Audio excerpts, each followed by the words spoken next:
Three things: success, region beta, Mexican fisherman. What success looks like for any individual person is going to be different. For you, knowing that you really want a family, there's people out there that are like, I'm not that fussed. I don't think that that's on the cards for me, and that's fine. Other people might really, really want to put the workload down and step off and go and do the dad or the mum thing. Unfortunately, you can't take somebody else's purpose or success. Like that's you can't wear it as a suit. It's a bad idea, right? Because it's gonna not fit. And wonderful line, let go or be dragged. If something doesn't fit, eventually it's gonna hurt wearing it. And that means if you're not careful with how you design what it is that you chase after, you can spend your entire life realizing that you climbed a huge fucking ladder, a very, very long ladder that was leaning up against the wrong wall. And you need to ensure that you don't do that. And this is why we need to just sit with ourselves, sit with a little bit of reflection. And that's why this time in between Christmas and New Year, I think, is a really wonderful time to do this. So, how do you work out what it is that you want to do? The big picture goals are going to be hard for you to get to. But if you just think 1 year ahead, what do I want over the next 12 months? I think that usually helps you. And maybe you want to be in a relationship. I want to be in a committed relationship with someone who really loves me. Okay, now we can start to talk about a plan to do that. But you need to have a little bit of silence. It's like a problem with permanently being busy stops you from being able to listen to fleeting thoughts that are in the back of your mind. Mm-hmm. And that quiet voice is usually the really powerful one.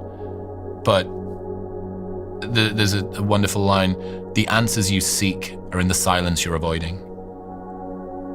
The other thing that I love that you talk about is when we talk about metrics of success, you talk about observable metrics and hidden metrics of success. Yeah, so a lot of the time we'll trade a hidden metric for an observable metric. Something that's observable would be your job title, what your salary is per year, how many people know you, your bank balance, the size of your house, the car that you drive. Things people can see. Yeah, of course. Okay. The only way that your success can be judged is outwardly. So naturally, we trade something which people can't see for something that they can see. For instance, lots of people would trade a longer commute for a higher salary or a better job title. One of the problems that you encounter with that is that the length of your commute is one of the most correlated stats with your happiness. Longer commutes reliably make people more miserable. And what's the hidden metric that you've lost by doing that? Well, that's less time with your family, with maybe your kids that are growing up, with your wife to connect. That's less time to pursue your own passions, even if your job is your passion. So what about a more stressful career? Going to move into a different industry that's way more stressful, but it pays more. Observable metric. What's the hidden metric? What about the peace of mind that you have as you go to sleep at night? What about what that does to your health and the quality of your relationships and your ability to be present on a weekend? So you're not able to turn your phone off because your last job was 9 to 5, but this one is 24/7.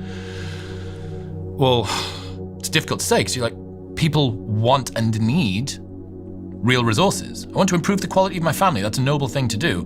But after a while, you have to admit, if you already live a comfortable quality of life and you trade it, you trade your happiness or your peace in order to get more, you're making a bad choice because you're going to sacrifice something that you want, which is happiness, peace, connection, for something that's supposed to get the thing that you want, which is money, job title, bigger car.